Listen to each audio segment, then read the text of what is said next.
Me vais a permitir a mí que comience con una sencillita presentación de lo que es el curso de Marcos. Y luego ya Rubén va a explicar la introducción general al Evangelio y también el prólogo del Evangelio de San Marcos, que era lo que teníamos hoy puesto. Bien, permitidme un poquito que os presente una serie de objetivos o de claves que vamos a buscar en este curso. Los que seguisteis el año pasado el curso de Mateo, ya sabéis que se trata sobre todo de un curso que anime a nuestra vida espiritual. Fijaos cómo titulamos el curso, ¿no? Espiritualidad bíblica, ¿no? Es decir, cómo la Biblia ilumina nuestra vida espiritual. Por lo tanto, aunque en algunos temas vamos a entrar en algunas pequeñas cuestiones técnicas, el objetivo principal del curso es ayudar a hacer una lección divina gustosa, rica, en profundidad del Evangelio de San Marcos. ¿Cuál es el objetivo de la lección divina? Los monjes, aquellos como San Jerónimo, que se dedicaron y se consagraron al estudio de la Biblia, decían que leer las Escrituras es encontrarse con Jesucristo vivo. Es lo que buscamos, ¿no? Veis que siempre intentamos dar un título al curso que quede claro, ¿no? que el centro de lo que vamos a explicar en este curso es el mismo Jesucristo, ¿no? Está mal puesto ahí en la diapositiva, porque como usamos la del año pasado, ¿no? La del año pasado sí era el rostro del Mesías esperado, ¿no? Este año es Jesús, el Hijo de Dios. Ese es como el gran mensaje, y luego iremos explicando qué significa eso del Hijo de Dios, ¿no? Porque tiene muchísimo, ¿no? Una palabra que dice demasiadas cosas en una sola palabra en el Evangelio de Marcos, ¿no? Y un recorrido orante por este Evangelio. Vamos a dar también las claves generales para la comprensión. El año pasado en Mateo veíamos que una de las claves para comprender todo es cómo Jesús era el Mesías esperado, ¿no? Y se argumentaba con textos del Antiguo Testamento continuamente para demostrar que era el Mesías esperado, pero no como lo esperaban los judíos, ¿no? Si recordáis, ¿no? Porque los judíos tenían un sentido muy, podríamos decir, egoísta, ¿no? De apropiarse del Mesías solo para ellos, ¿no? Y sí, soy el Mesías esperado, pero piensa que has leído mal el Antiguo Testamento y ese Mesías esperado es mucho más universal de lo que tú pensabas. Vamos a hacer una cosa, lo hablábamos hace unos momentos Rubén y yo, y es que todo no se puede explicar en un curso tan pequeño y tan breve. Vamos a dar primacía sobre todo a la lectura de conjunto, a la visión de conjunto de la obra. ¿Por qué? Pues porque vamos a tener muchos domingos y la homilía de cada domingo y comentarios del Evangelio que nos llegan por redes, y normalmente cuando hacemos eso, ¿qué hacemos, no? Nos ceñimos a lo que los biblistas suelen llamar una perícopa, ¿no? Entonces, ese trocito del Evangelio, podríamos decir, que utilizamos habitualmente, pues cogemos, ¿no? y lo explicamos, ¿no? Y sacamos petróleo de ahí, ¿no? Pero solo de ese trocito, ¿no? Y es como el burro que se pone las orejeras así, ¿no? Y se fija muy bien en lo que tiene delante, ¿no? Pero ha perdido la visión de conjunto. Pues es lo que vamos a tratar de hacer, lo contrario, ¿no? No poner la lupa en un punto, sino sobre todo colocar ese texto en su contexto. El otro día me decían una cosa, ¿no? Conocéis seguramente, porque lo habéis escuchado por medios de comunicación, este cura de Valdepeñas, Emilio, ¿no? Que cada 2 por 3 lo sacan en la sexta y lo ponen verde al pobre, ¿no? Y entonces me decían unos buenos amigos que tengo en común con él, me decían, dice, padre, es un sacerdote que llena las parroquias, ¿no? Que las reforma, ¿no? Que hace un montón de cosas buenísimas, ¿no? Que cada vez que va por una parroquia la levanta y empieza a ver gente joven, gente que ora, dice, y cuando él habla, eso que sacan en la sexta, Lo hace en un contexto concreto, ¿no? Y lo dice a una gente concreta. A la gente le gusta y le hace gracia, por eso tiene la parroquia llena, ¿no? Dice, pero cuando lo sacas de ese contexto, parece un talibán que no está nada más que todo el día regañando, ¿no? Dice, y es justamente al contrario, ¿no? Pues yo creo que a veces con algunos textos del Evangelio nos puede ocurrir esto, ¿no? Los sacamos fuera de su contexto natural y por lo tanto perdemos mucho del mensaje que transmiten. Pues vamos a intentar a ver si con Marcos, a partir de ahora, a partir de este curso, es posible que tengamos esa visión, por supuesto, siempre ocurre lo mismo. Cuando nos cuentan un mismo hecho, ¿no? A mí me lo cuenta, por ejemplo, mi madre, ¿no? Con montones de detallitos pequeños, ¿no? Luego me cuenta lo mismo mi padre, ¿no? Suele ser como un resumen breve, ¿no? A las claves, ¿no? Y luego me lo cuenta mi hermano, ¿no? Que no es ni lo uno ni lo otro. Cada uno te cuenta en el mismo hecho, pero te lo cuentan, y es mentira, ¿no? Todo lo que me cuentan es verdad, ¿no? Pero hay una perspectiva, ¿no? Bueno, pues para conocer a Jesucristo tenemos 4 perspectivas inspiradas, ¿no? Ya conocemos del año pasado la de Mateo, vamos a tratar también de conocer la de Marcos. Vamos a buscar sobre todo una cosa que tenemos que pedir, lo pongo ahí en la diapositiva, ¿no? Conocimiento interno, ¿no? ¿Qué significa eso, ¿no? Ese conocimiento que regala el Espíritu Santo, porque estás conociendo a una persona que es Dios, a una persona que es amor. Cuando una persona que ama mucho habla, a veces que no ama tanto como esa persona le cuesta entenderlo, ¿no? Yo he conocido personas que confunden la misericordia con una debilidad, ¿no? Porque el que no ama piensa que ser compasivo es algo así como ser débil, ¿no? Y me parece que justamente al contrario, ¿no? El amor te hace muy fuerte, aunque muy bueno, ¿no? Y el que no es bueno, esa bondad le parece que es ser tonto, ¿no? Es distinto, ¿no? ¿Por qué digo esto? Porque yo creo que el conocimiento interno es algo así, ¿no? Como nosotros no somos tan buenos como Jesús, como a nosotros nos falta esa sabiduría, esa bondad divina, muchas veces no terminamos de entender muchas cosas de las que nos retrata el Evangelio de Jesús, y no nos las apropiamos, ¿no? Y el Espíritu Santo va como rompiendo ese molde, ¿no? Para poder tener una comprensión adecuada, ¿no? Bueno, pues esto también vamos a pedírselo al Señor, ¿no? Y luego, pues, cuando uno lee el Evangelio, ¿no? Algunos decían, es como cuando uno abre la caja de una bomba, ¿no? Aquello empieza a explotar, ¿no?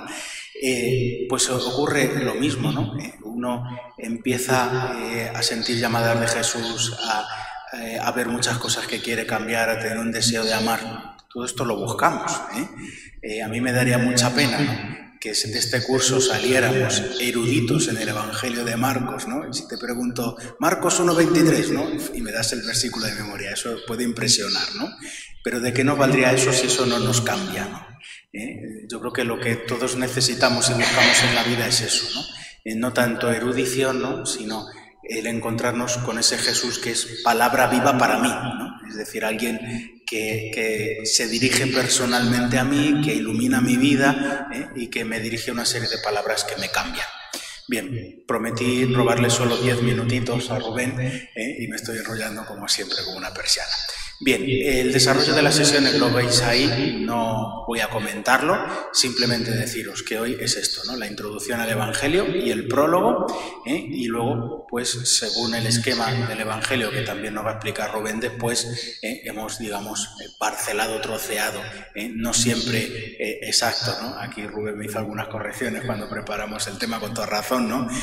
Pero al final hay que colocarla en las sesiones que tenemos, ¿no? Y no todo entra exactamente dentro del esquema. Bueno, los errores que hay y las cosas que hemos hecho ya las explicaremos. Pues nada más, que agradezco muchísimo a Rubén su disponibilidad hoy y ya nos quedamos escuchándole a él. Vamos a ver si soy capaz de cambiar, ya, para que te vean a ti ya la cara, ¿no? Y el PowerPoint. Pues tienes la palabra. Pues comenzamos con... Si enciendo se escucha mejor. Comenzamos con la introducción al Evangelio. Demasiado fuerte, ¿verdad? Vale, espera, eso te lo bajo yo. Manténlo ahí, que lo bajo.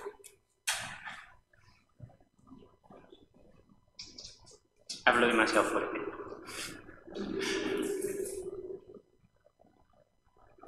¿Ahora mejor? Pues apañamos. Comenzamos con la introducción al Evangelio, que tal vez uno pueda pensar que es la parte más árida, porque al final son afrontar cuestiones técnicas: quién es el autor del Evangelio, a quién se dirige el Evangelio, en qué lugar y época, es decir, en qué contexto surge, y luego pues otros elementos técnicos de cuáles son las peculiaridades propias, tanto literarias como teológicas, del Evangelio de San Mateo. Vale, es verdad que son cuestiones técnicas, pero es verdad que son muy útiles, o al menos voy a intentar compartir con vosotros la utilidad del conocimiento de estas cuestiones técnicas. ¿Por qué? Porque nos van a dar la clave para acercarnos de una manera distinta y nueva al Evangelio de San Marcos. Usando un ejemplo, ¿no?, muy dispar, ¿no? Hay quien dice que hay un quinto Evangelio que es Tierra Santa. Cuando uno ha recorrido ese quinto Evangelio, lee el Evangelio de una manera distinta. Pues espero, con esta introducción al Evangelio de San Marcos, que cuando os acerquéis a leer el texto inspirado según San Marcos, lo veáis desde una perspectiva distinta. Es decir, captéis ese sentido profundo de cómo San Marcos dice las cosas, por qué las dice y cuáles son sus manías y sus énfasis, que al final lo que nos contaba, ¿no? Cada uno, cuando te cuenta algo que ha sucedido, te lo cuenta desde su perspectiva personal, ¿no? Y vamos a afrontar 4 cuestiones, ¿no? Intentaré no centrarme en los aspectos puramente técnicos, sino simplemente en esa finalidad práctica de ofreceros las claves para leer el Evangelio de San Marcos de una manera nueva. Vamos a afrontar 4 cuestiones: la perspectiva de lectura, el autor, ahora después afrontaremos por qué es importante esta cuestión, a quién escribe el Evangelio de San Marcos, ¿no?, lo que nos explicaba del cura de Valdepeñas. El contexto es muy importante para entender el mensaje. Y finalmente, ¿qué es lo propio del Evangelio de San Marcos? Si en algún momento le llamo Mateo, Lucas, Juan, estamos hablando de San Marcos, ¿vale? Que ya mi cabeza cortocircuita y ahí estamos. Perspectiva de lectura. Fijaos, con San Marcos, aquí os cuento un poco de historia, sucede un fenómeno particular. Ha sido el Evangelio olvidado en la tradición de la Iglesia. Vaya por Dios. Justo nos toca el olvidado, el menos importante considerado por la Iglesia. Tiene una razón de ser.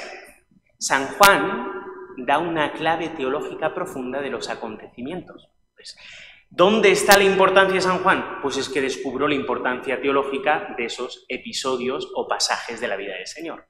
San Lucas es el apodado como el Evangelio de la misericordia. Entonces, hay algunos pasajes, especialmente las parábolas de la misericordia, y algunos énfasis que nos ayuda a comprender el aspecto o la misericordia, este atributo divino, hacia los destinatarios, ¿no? Entonces, pues tiene su parte importante porque uno conoce el corazón del Señor por dentro. San Mateo es el conocido como el Evangelio de la Iglesia, porque es el más largo y entonces en él encontramos todos los episodios. Entonces, difícilmente voy a encontrar un pasaje que no esté en San Mateo. Entonces, conociendo San Mateo, pues lo conozco todo. San Marcos, como se centra en las narraciones y poco escuchamos a Jesús y por tanto sus inquietudes, sus sentimientos, no me sirve mucho para conocer al Señor, ¿no? Puede parecer, ¿no? Y segundo, como se centra en las acciones, pero ya las tengo en San Mateo en versión extendida, pues ver un resumen o leerme un resumen, pues eso me vende. Pero quiero conocerle la versión extendida, ¿no? Entonces, ha sido el Evangelio olvidado. Cuando se revoluciona los estudios bíblicos, desde el punto de vista científico, no voy a entrar en esos berenjenales, San Marcos adquiere un lugar de preeminencia, porque para los estudiosos pasa a ser el primero de los evangelios escritos y, por tanto, el más cercano a los acontecimientos, y entonces empieza a dársele un valor sobremanera, entonces empieza a haber mucho más estudios del Evangelio de San Marcos. Gracias a este detalle, aunque no comparto el fondo de esta parte científica del estudio de la Biblia, sale a la luz la perspectiva del Evangelio de San Marcos, que es la que quería compartir con vosotros y que nos sirva y acompañe a lo largo de todo el curso. Si pusiéramos un apellido igual que San Juan es el evangelio teológico o espiritual, el de San Lucas de la misericordia, el de San Mateo de la Iglesia, al de San Marcos le pondría el apodo de el evangelio del catecúmeno. ¿Por qué? Porque el evangelio de San Marcos tiene dos objetivos. Uno es que conozcas a Cristo. Pero no que lo conozcas desde la teoría, porque eso te coge San Mateo y lo tienes en versión extendida. Ni siquiera que le conozcas desde sus motivaciones más, te coge San Lucas, sino que hagas el camino de conocimiento. Es decir, que dejes, por un lado, el conocer cosas y te pongas como un discípulo delante de un maestro y busques conocerle. Entonces, lo que San Marcos intenta en su evangelio es que hagas el camino del catecúmeno. Es decir, si empiezas a leerlo es porque se te considera creyente, pero que hagas el camino que van haciendo los discípulos a lo largo del evangelio de conocerle cada vez más en profundidad. Y por eso los personajes en el evangelio de San Marcos, lo veremos una de sus características, tienen como un patrón tan prototípico, porque se proponen como modelos para que el lector se sienta identificado. Y por eso el Evangelio de San Marcos tiene tantas ocasiones en las que nos interpela directamente, porque a quien va dirigido y a lo que busca es que el lector, que tú, hagas este camino de discípulo. Ahora bien, este camino de discípulo tiene una meta, y es que conozcas a Cristo. Entonces, el otro gran objetivo del Evangelio de San Marcos es que conozcas a Cristo en profundidad. Y la ventaja es, ya os estoy destripando algunas cosas, que como se dirige a romanos, que poco conocimiento tienen del Antiguo Testamento, mira, una ventaja que nos viene, nos sentimos bastante identificados. Que además estaban siendo bastante perseguidos, mira, otra ventaja que tenemos, ¿no? Ofrecerles a estos que desconocen el Antiguo Testamento como un camino de conocimiento y de mayor profundidad de quién es Cristo. Y de ahí que en el título se nos pone como estas dos etapas, y veremos que es la estructura de todo el Evangelio. Ya el Evangelio comienza diciendo, comienzo del Evangelio de Jesús. Y luego dice, el Cristo, el Hijo de Dios. La primera faceta, el primer aspecto de Jesús que tienes que conocer es que es el Mesías. Y para entender esto necesitas meterte en el Antiguo Testamento y todo lo que se ha dicho del Mesías para que le entiendas.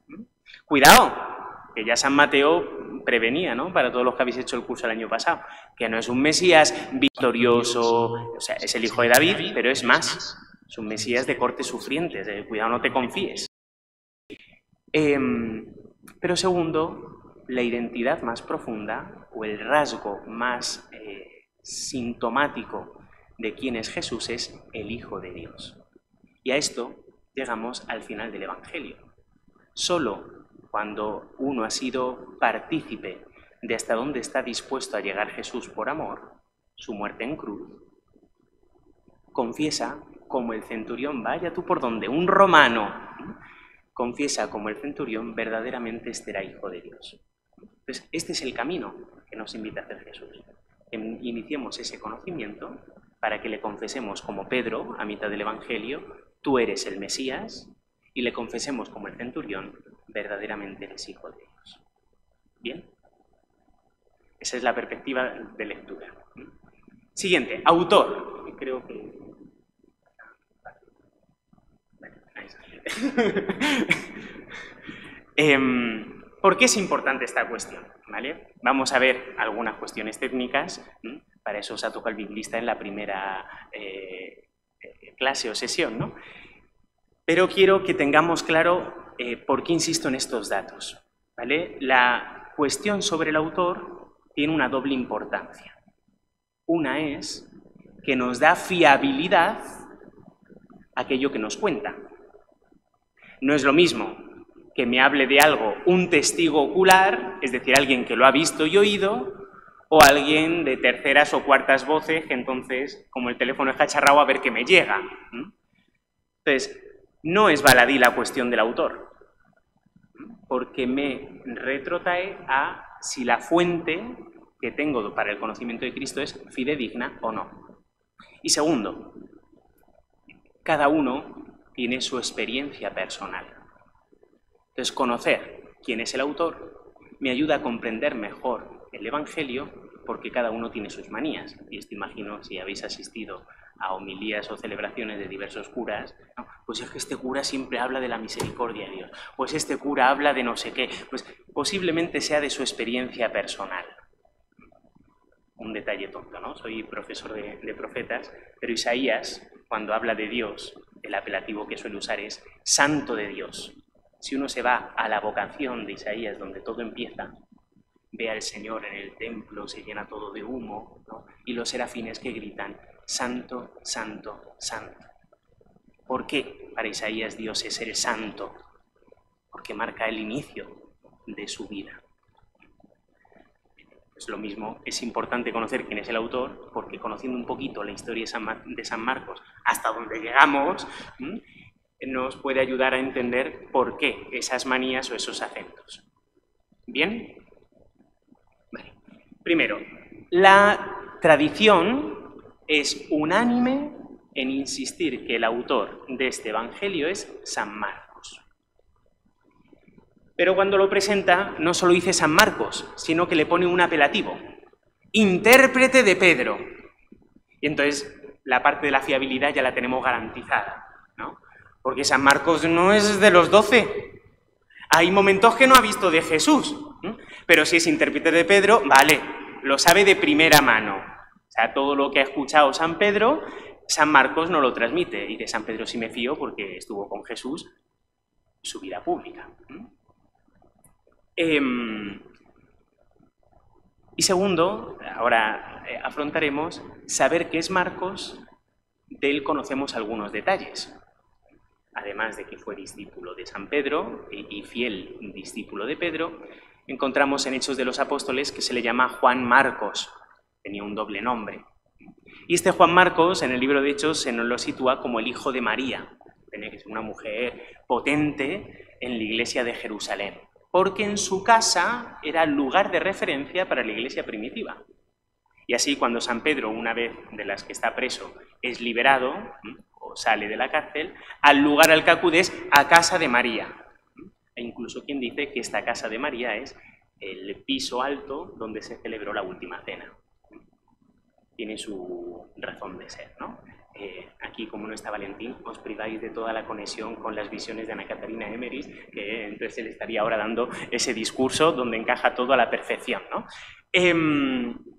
¿Qué más cosas sabemos de este Juan Marcos? Pues era primo de Bernabé, os suena, ¿verdad?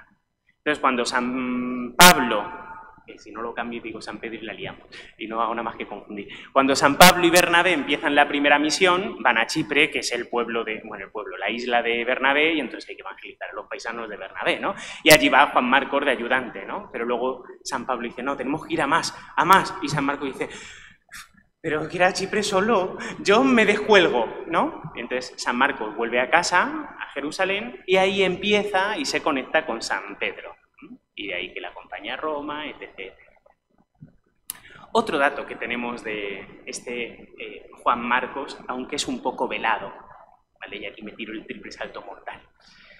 En el Evangelio de San Marcos hay un episodio que es específico de él, que tiene lugar en Getsemaní. Cuando prenden a Jesús, el Evangelio de San Marcos insiste en que todos los discípulos huyeron. Todos abandonaron a Jesús. Y ahí nos está dando una pista. Aunque falles a Jesús, no se rompe tu discipulado. Porque antes que tú han fallado a Jesús los que más le conocían y no pasa nada. Luego fueron restaurados.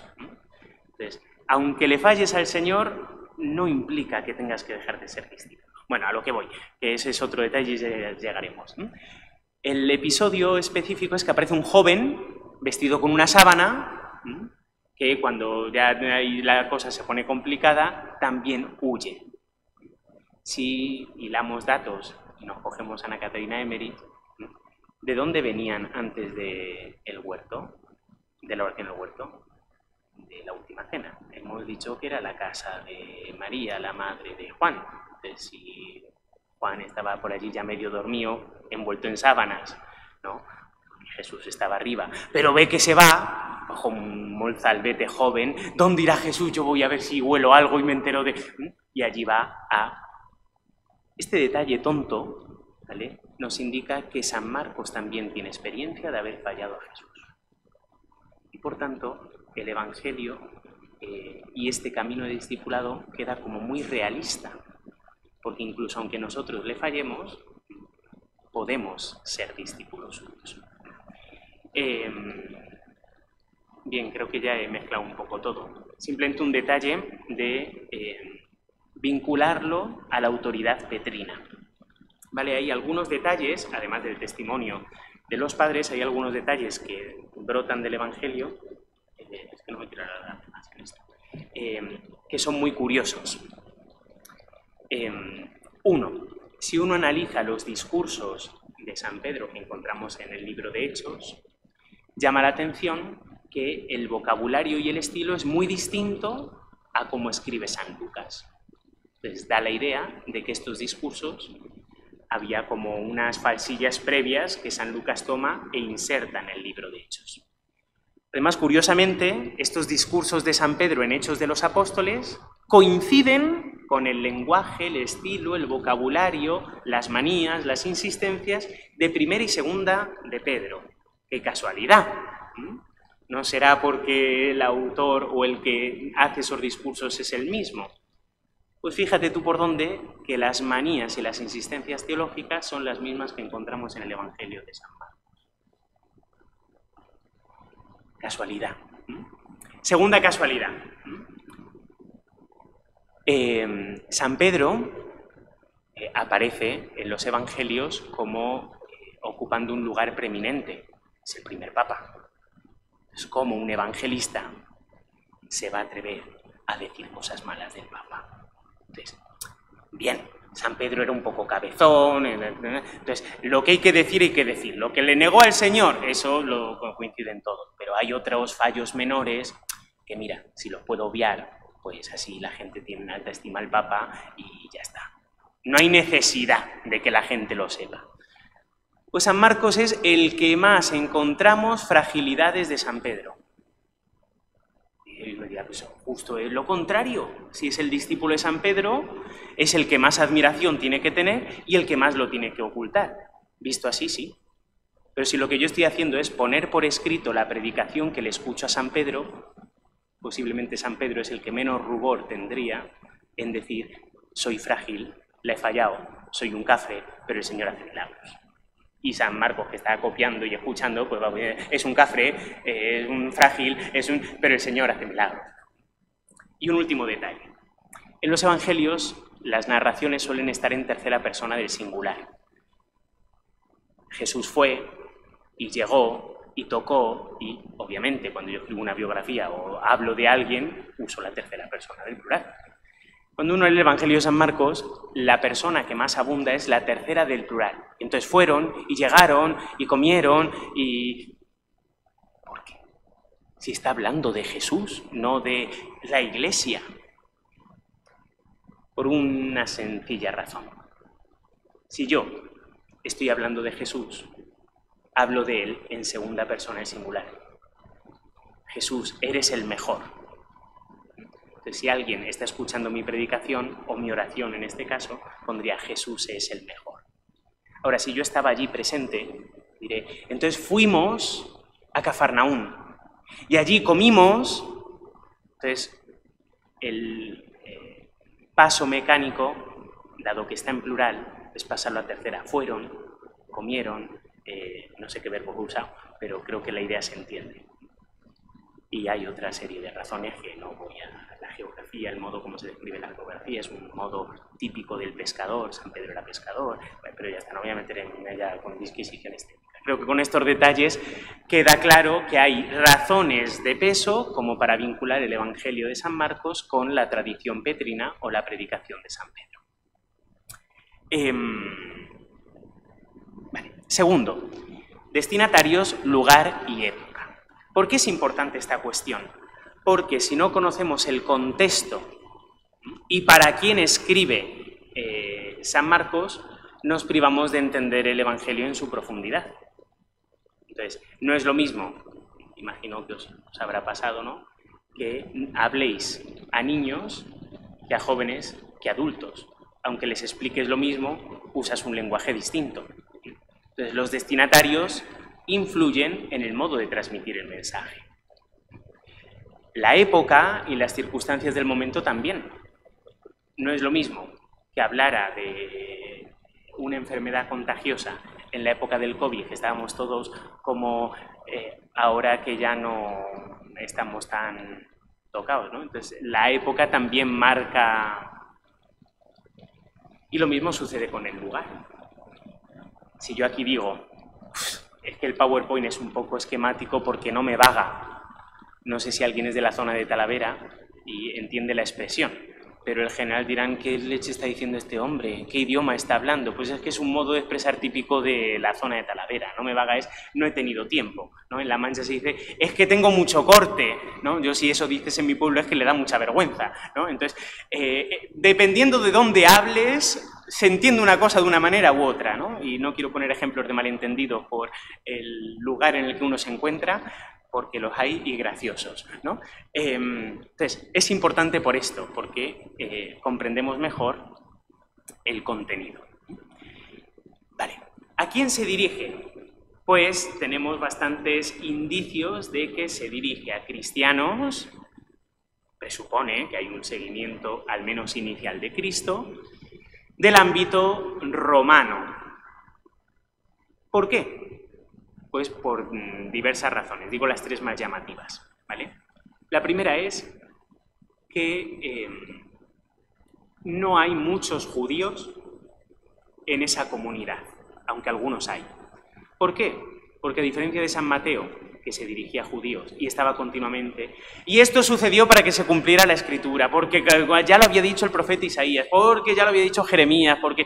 Entonces, un judío que le está leyendo o escuchando dice, claro, ya sé yo qué pasaje es, pero es un romano que no ha escuchado del Antiguo Testamento en su vida, estoy continuamente diciéndole, y esto se cumple la Escritura, y dice, ¿de qué me estás hablando? Entonces, hay pasajes en los que se habla del Antiguo Testamento, pero San Marcos tiende más a aludir a ellos que a citarlos. Entonces, los judíos que saben se van a enterar, y los que no, pues ya les explico yo y poco a poco. Segundo detalle, traduce o explica determinadas costumbres judías. Entonces, tú llegas y dices, los judíos se enfadaron con Jesús porque no se había lavado las manos. San Mateo no te explica, porque todos los que le están escuchando saben que hay que lavarse las manos, porque es una práctica ritual de purificación, tal. Como los destinatarios de San Marcos no tienen ni idea, dice, sí, porque los judíos no comen antes de lavarse las manos. Y no solo las manos, lavan las ollas y las perolas y así otra serie de costumbres de sus padres. Dice, vale, ya sé por qué se enfadaron, porque si no uno está un poco descolocado. Y, hombre, pues un poco cochino es no lavarse las manos, pero ¿por qué hacen tanta importancia? Pues te da la clave.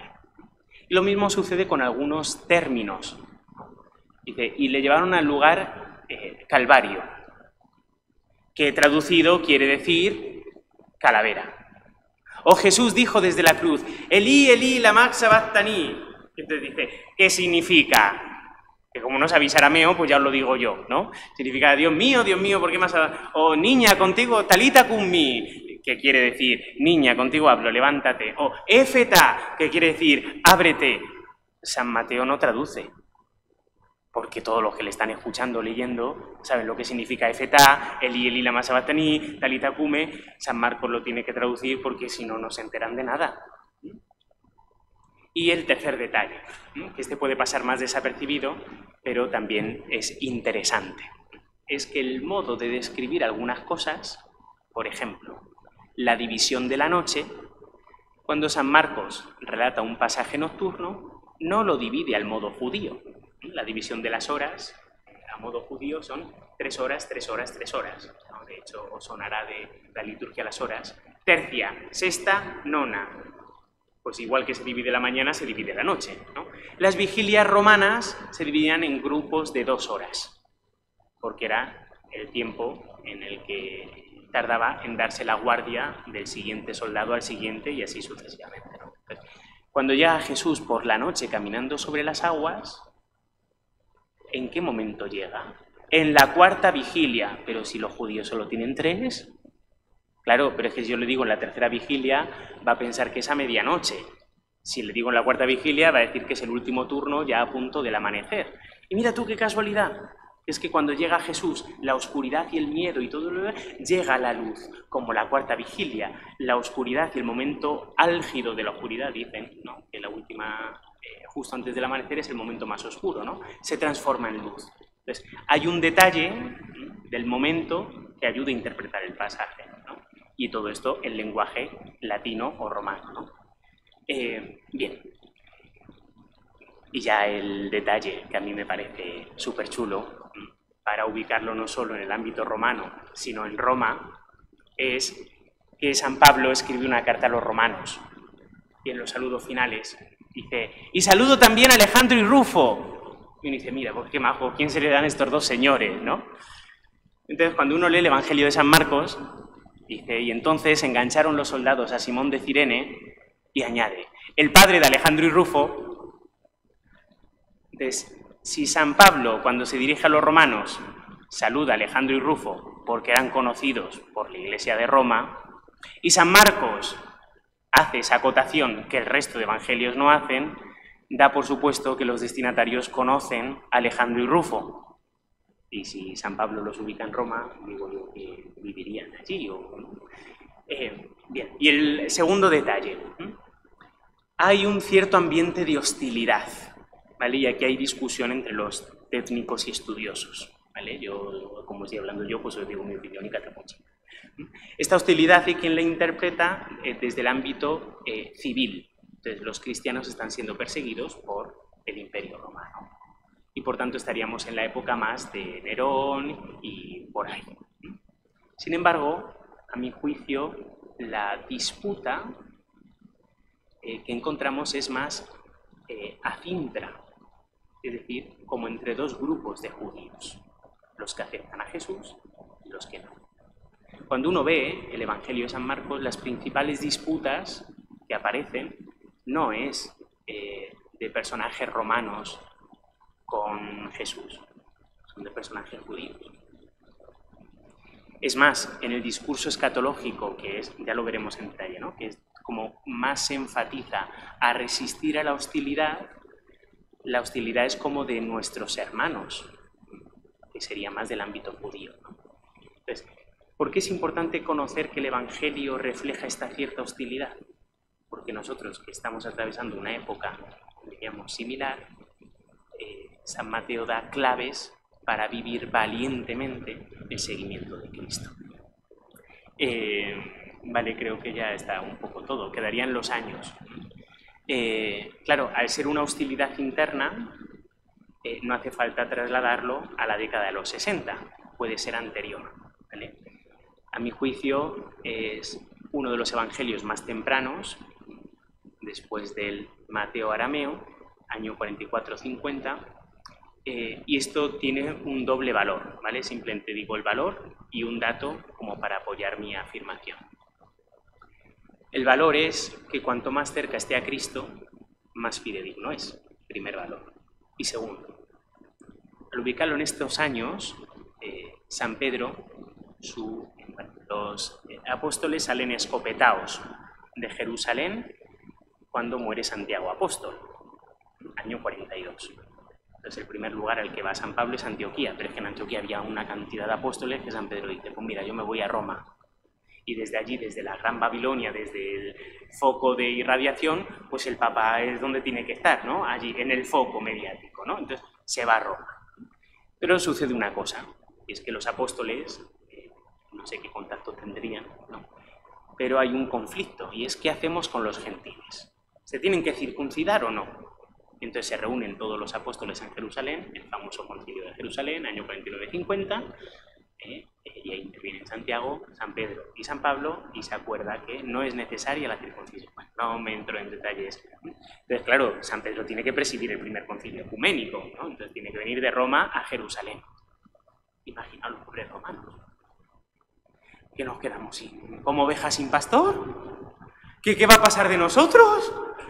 Que aquí con la hostilidad que tenemos, si no tenemos argumentos, si nosotros no hemos conocido a Cristo, ¿no? Entonces San Marcos dice, mira, no os preocupéis, yo voy tomando nota de San Pablo y cuando vengan los judíos a tocar las narices, ¿no? Pues decimos, no, es que San Pedro dice, y ya tenemos el criterio de autoridad y catapum-chim.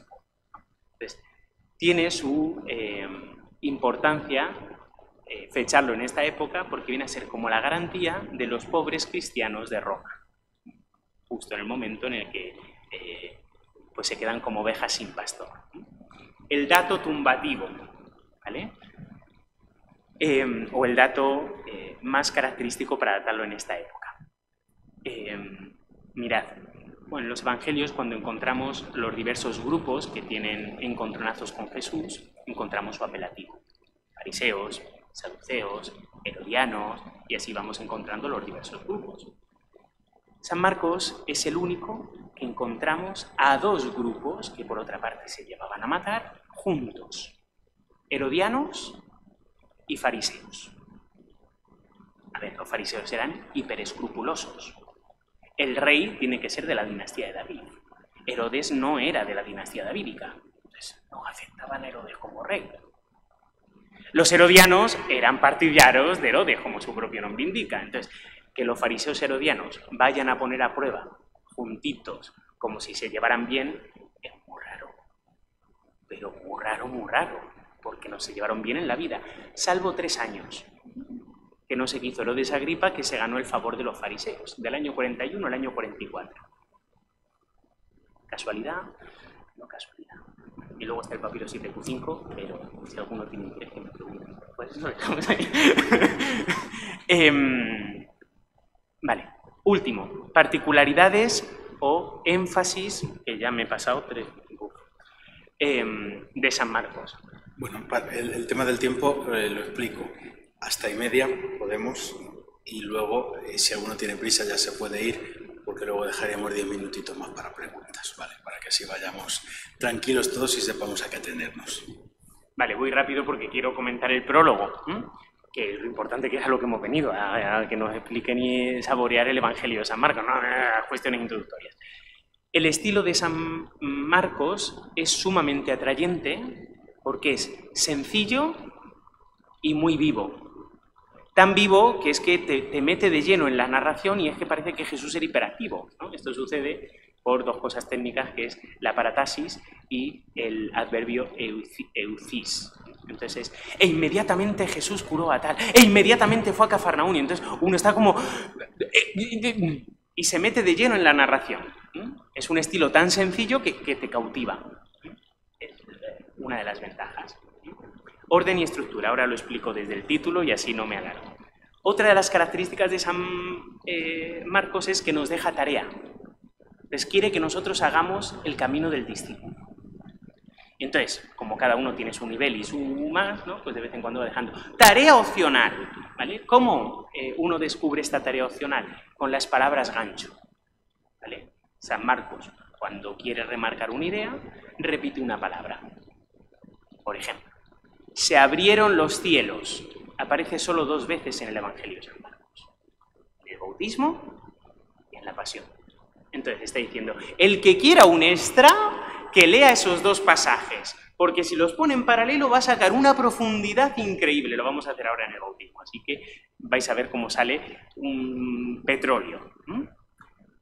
Y otra cosa que es importante, y es tal vez el aspecto más difícil de San Marcos cuando lo leemos en la liturgia, es que San Marcos no compone un episodio y luego otro, sino que lo que hace es unirlos muy bien.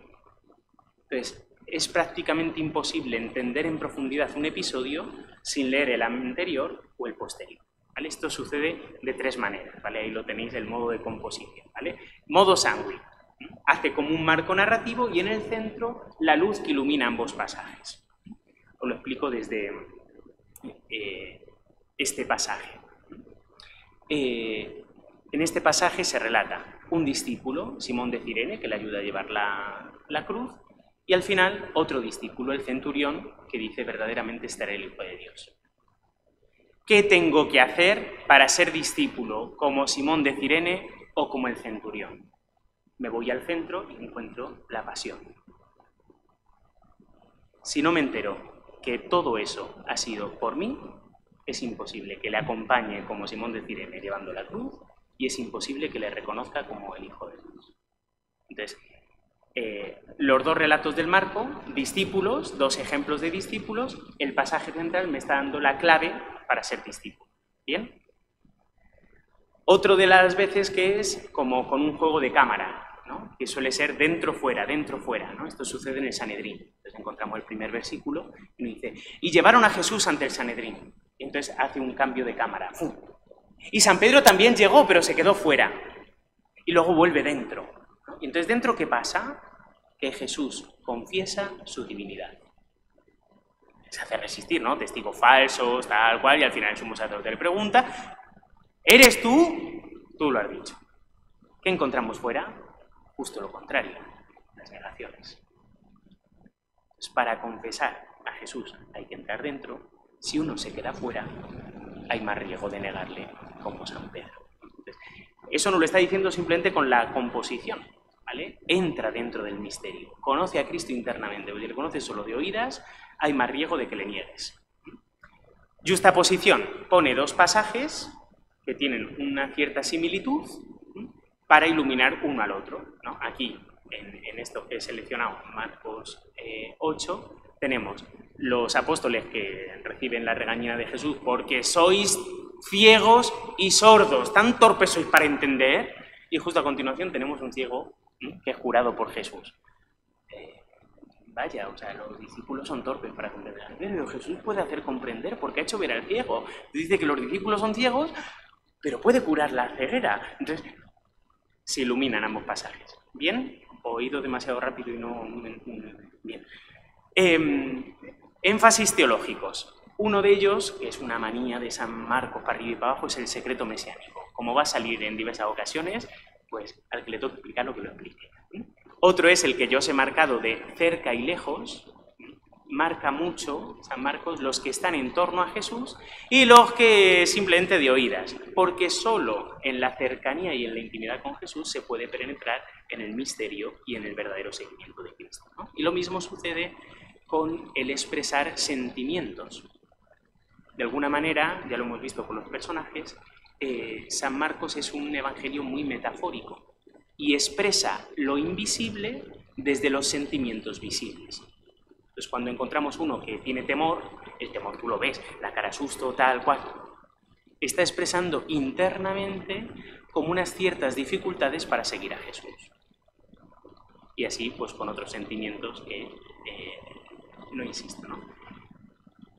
Estos tres énfasis teológicos tienen un denominador común, y es el verdadero seguimiento, es el conocimiento interno de Cristo. No se trata de saber cosas sobre Jesús, sino conocer a Jesús. ¿Se entiende la diferencia? Pasamos con el prólogo, seguir haciendo. Primero, encontramos un título que nos da sentido a todo el Evangelio y encontramos luego tres secciones. Los prolegómenos, que nos sirven como de clave de lectura, bautismo y tentaciones. En el título, ¿vale? Encontramos comienzo del Evangelio de Jesús y un poco lo que os he dicho. El Mesías, el Hijo de Dios. Porque esto son los dos pasos que hay que hacer. Primero, hasta el capítulo 8, que es donde vuelve a aparecer Mesías, para confesar que Jesús es el Mesías, donde se cumple el Antiguo Testamento. Y finalmente, a conocerle en profundidad con el centurión al final del Evangelio, el Hijo de Dios. Hay otro detalle también importante. Comienza diciendo comienzo. Esto nos recuerda al inicio de la Sagrada Escritura, en el principio, porque aquí, con la llegada de Cristo, sucede un nuevo comienzo. Pero es que también es el comienzo de tu seguimiento de Cristo. Es decir, en lo que vas a encontrar, el Evangelio, es en esencia quién es Cristo. Entonces, leerlo, releerlo y hacer este camino una y otra vez te va a llevar a comenzar y renovar tu respuesta a este mensaje, que es buena noticia. No sé si se entiende esta idea. Sí, vamos, porque si no, también decir algo del bautismo. Prolegómenos, ¿vale? Encontramos que abre con una cita y saluda en otros pasajes. En esta cita se nos habla del desierto, ¿vale? Y un personaje, Juan Bautista, ¿vale? Me centro en un detalle solo. Cuando se nos describe a San Juan Bautista, además de su misión, se nos da dos detalles, su vestidura y su dieta. La vestidura es que va vestido de piel de camello, con una correa y demás. ¿Quién vestía así? Elías. Ahí lo dejo. La dieta, langostas y miel, que retrotrae a un poco la alimentación y la experiencia del Éxodo. Si os acordáis, las langostas es una de las plagas. ¿Cómo pasa a ser la dieta de Israel una vez que ha sido liberado y llega a la tierra prometida? Leche y miel.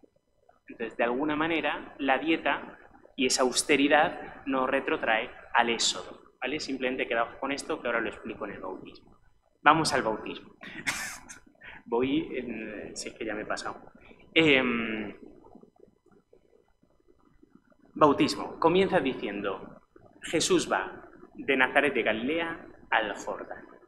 Y aquí hay un detalle súper importante. Jordán, porque es un lugar teológico. ¿Qué sucede en el Jordán? Uno, el cambio de testigo entre Moisés y su sucesor Josué. ¿Moisés llega a la tierra prometida a comer la leche y miel de la que os he hablado? No. ¿Quién lo hace? Josué, el discípulo. Ahora, si os preguntara, ¿quién más importante? Moisés. ¿Dónde vuelve a salir otra vez el Jordán? Elías no va al otro lado del Jordán para nombrar a su sustituto Eliseo, y luego ya Eliseo vuelve, y Elías desaparece en el carro de fuego, y ahí surge la tradición de que volverá para preparar el camino del Mesías. Juan Bautista de alguna manera es Elías redivivo que viene a preparar el camino al Mesías. Aquí volvemos a encontrar el mismo juego. Pero tenemos a Juan Bautista y a Jesús. Y hay un cambio de papeles. Aquí el maestro deja lugar al discípulo, pero aquí es a la inversa. Y San Juan, o sea, San Marcos, nos deja constancia de que San Juan no es superior a Jesús, sino más pequeño. Porque él bautiza con agua, pero Jesús bautiza con agua y espíritu. Y esto se ve de manera sintomática en el episodio del bautismo. Que es lo que he marcado ahí de especificidad. Os he hablado antes de se abrieron los cielos. Y consiguientemente nos introduce en una experiencia o una teofanía del misterio trinitario. Pero a diferencia de la transfiguración o de otros pasajes del bautismo, no es una teofanía que sucede para que tú, discípulo, la veas. San Marcos te la muestra, pero no va dirigida a ti. No es Juan Bautista el que ve el cielo abierto, es Jesús el que ve el cielo abierto. Dios Padre no habla en tercera persona para que todos los presentes escuchen. Este es mi Hijo amado, ¿no? En el Evangelio de San Marcos dice, tú eres mi Hijo. Entonces lo que nos está haciendo San Marcos cuando nos relata este abrirse los cielos, nos está introduciendo en la intimidad trinitaria, porque aparecen las tres personas divinas, el Espíritu Santo en forma de paloma, Jesús saliendo del agua, el Padre diciendo tú eres mi Hijo. Pero lo que estamos viendo es cómo funciona Dios por dentro. Entonces, al inicio del Evangelio, como que San Marcos nos ha dicho, mira, esto es, por este espejito, lo que es el misterio de Dios. ¿Cuándo puedo entrar en el misterio de Dios de una manera eficaz? Cuando se cumple la redención. Por eso, cuando Cristo muere en la cruz, se rasga el velo del templo. Es decir, ya no es Dios alguien desconocido o del que conozco un poquito, sino puedo entrar dentro, en su casa, en la más mayor intimidad. No se entiende la idea. Y después encontramos el episodio de la tentación. ¿Vale? Voy a hacer la recopilación de conjunto. ¿Vale? Hemos comenzado con el título, que nos da como una clave para leer todo el Evangelio en estas dos etapas: Mesías, Hijo de Dios. Y luego hemos encontrado la clave de lectura. ¿Vale? San Juan Bautista viene a preparar y se anuncia el cumplimiento del Antiguo Testamento. Luego encontramos bautismo y tentaciones. Estos tres episodios hay dos maneras de verlo: desde la perspectiva cristológica, que es el primer objetivo, y desde la manera discipular. Desde la perspectiva cristológica el mensaje es muy claro. Cristo cumple el Antiguo Testamento, entonces necesita una preparación, la tiene. Juan Bautista prepara todo lo que tiene que preparar.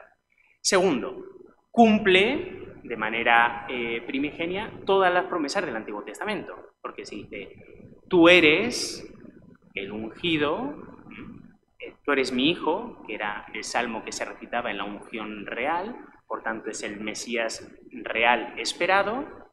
Mi siervo, todo el tema de los cánticos del siervo y por tanto de índole sufriente, pero añade mi amado. Este mi amado aparece en el sacrificio de Isaac. Pero aquí cambia la historia. Hay un padre que ama a su hijo y por amor a Dios está dispuesto a sacrificarle. ¿Termina Isaac con vida o muerto? Con vida. Ahora encontramos un nuevo padre, que por amor, en este caso, a sus hijos, está dispuesto a sacrificar a su hijo. ¿Termina en vida o termina en muerte? ¿Qué amor es más grande? Si Abraham decimos que es nuestro padre en la fe por su amor a Dios sobremanera, ¿cómo no será el amor de Dios? Entonces, se cumple todo el Antiguo Testamento y en Jesús vemos a aquel que cumple la voluntad de Dios. Y aquel, en las tentaciones, el detalle que se nos pone de relieve es el que vence la tentación. El pueblo de Israel y la humanidad, tanto Adán como el pueblo de Israel en el desierto, cae a la tentación, sucumbe.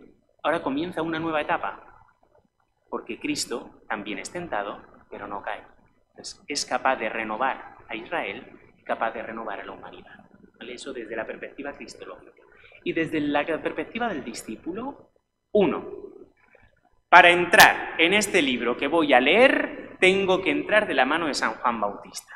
Entonces, Juan Bautista bautizaba con un bautismo de conversión, San Juan Bautista me tiene que echar el agua. ¿Vale? ¿Y en qué consiste este agua? En entrar con deseo de cambiar, de conversión. Si no, no me voy a enterar del Evangelio.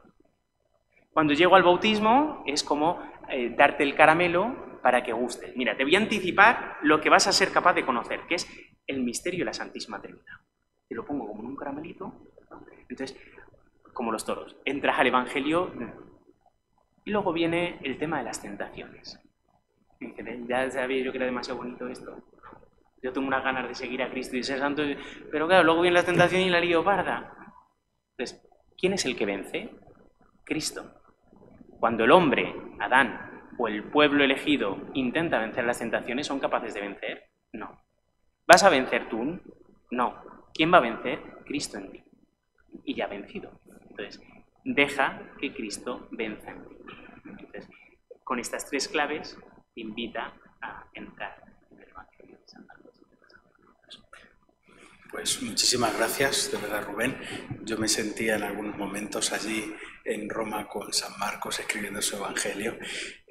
Yo por lo menos he disfrutado mucho y he aprendido muchas cosas que no sabía. Bueno, tenemos 5 minutitos solamente para preguntas. Bueno, un par de cuestiones prácticas. Lo primero, estamos todavía a tiempo de apuntarnos al curso. El año pasado fue una hecatombe, 60 personas se apuntaron enseguida. Este año vamos por 40, ¿no? Y creo que seguimos ofreciendo algo que ayuda mucho. Por supuesto, seamos 60 o seamos 40, el curso lo va a ver, pero si podemos hacer más bien con el mismo trabajo, pues no lo vamos a despreciar. Deciros también que el link para los que se apuntan online siempre va a ser el mismo. Por lo tanto, os invitamos a que lo conservéis. Y los días que está anunciado en el calendario, aunque mandaremos el recuerdo porque siempre conviene, sin embargo, no hace falta, si algún miércoles no nos da tiempo o lo que sea, que sepáis que siempre a las 6:30 con este mismo link nos conectamos, ¿vale? Y que además también se puede pasar. Y lo mismo, os diría esto, ¿no? Que intentéis pasarlo pues a personas que podáis, la publicidad, etcétera.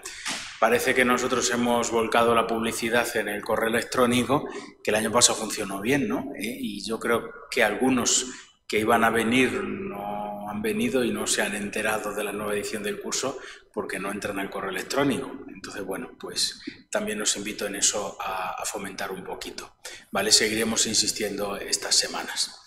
Y nada, pues nos quedan 5 minutitos para cumplir con nuestro horario para preguntas. Así que es el momento, ¿no? Esto lo decía para ver si mientras yo hablo se os ocurren preguntas, ¿eh?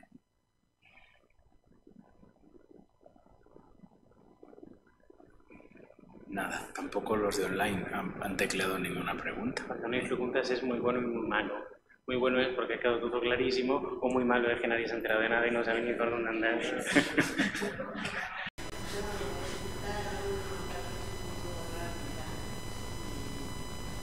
Me hubiera gustado centrarme más y de...